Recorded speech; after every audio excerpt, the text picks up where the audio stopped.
falar que já falamos, já está filmando?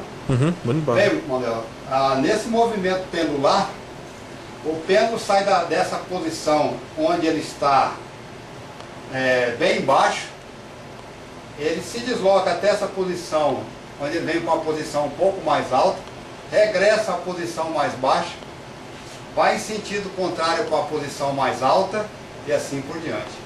Quando ele chega nessa posição, ou seja, ele estava vindo da posição mais baixa, estava subindo ao meu encontro. Quando ele chegar na posição mais elevada, a velocidade dele vai ser igual a zero. Ele inverte o seu movimento, passa pela posição mais baixa, e agora ele está indo, está subindo a ladeira de novo. Quando ele chegar lá na posição mais alta, agora no lado oposto da minha pessoa, a velocidade dele atingirá um valor zero. Retorna, passa pela posição mais baixa e assim por diante. Então, ele sai de uma velocidade zero, passa por uma velocidade máxima, desacelera, velocidade zero, acelera, passa por uma velocidade máxima, velocidade zero e assim por diante. Esse movimento pendular não se realiza com velocidade constante, como a gente pode observar nessa visualização.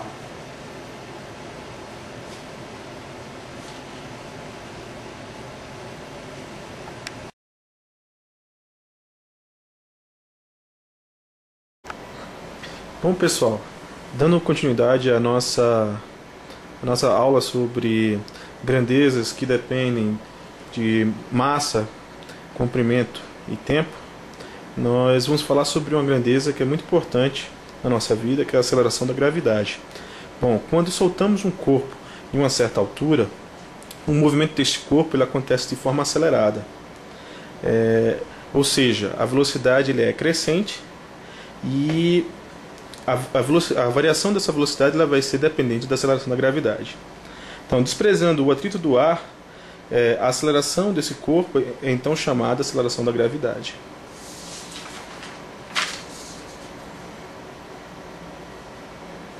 A aceleração da gravidade ela pode ser medida de uma forma bem peculiar. Para pequenos ângulos de amplitude, o período de um pêndulo é independente da sua massa, sendo apenas dependente do seu comprimento. Então, como uma razão de fé, nós podemos entender que o período, a equação que descreve o período, que calcula o período, é 2π raiz de L sobre G, onde L é o comprimento do pêndulo. E com relação a essa equação, nós temos que considerar o atrito do pêndulo com o ar, porque esse tipo de atrito amortece o movimento do pêndulo, e também o atrito da conexão do pêndulo com relação à sua junção. Bom, como havíamos falado, o período ele é só dependente do comprimento. Então, se nós observarmos que quando tivermos um pêndulo de comprimento mais longo, o período desse movimento pendular vai ser mais longo. Com relação a um pêndulo que tenha um comprimento mais curto, o seu período, por consequência, vai ser mais curto. Bom, o que vamos tentar fazer com relação à parte experimental aqui é tentar calcular a aceleração da gravidade usando a equação do período. Bom, nós sabemos que a equação do período ela é t igual a 2π raiz de L sobre G. Se elevarmos ao quadrado ambos os lados da equação, então teremos t quadrado, 4π quadrado, L sobre G.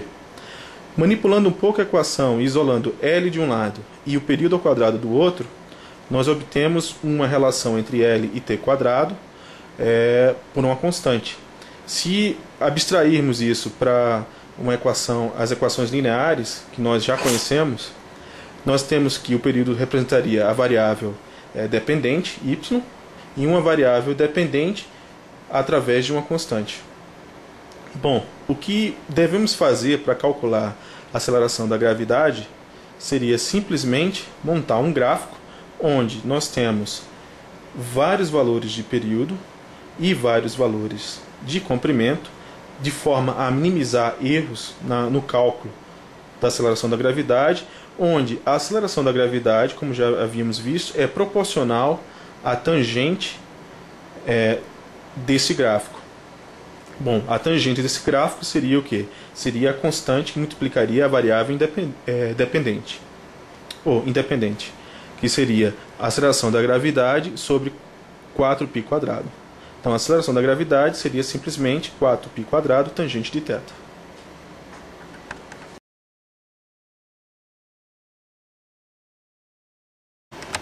Bom, pessoal, vamos agora demonstrar que o período ele só é dependente do comprimento do pêndulo.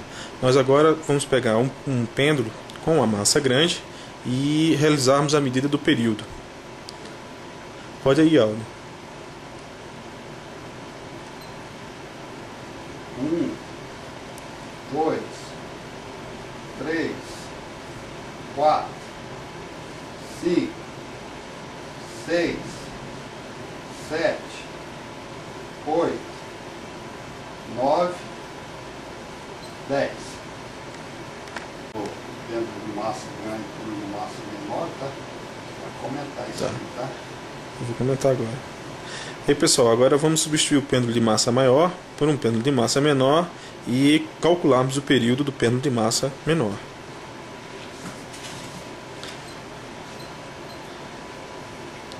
O Aldo vai começar as medições.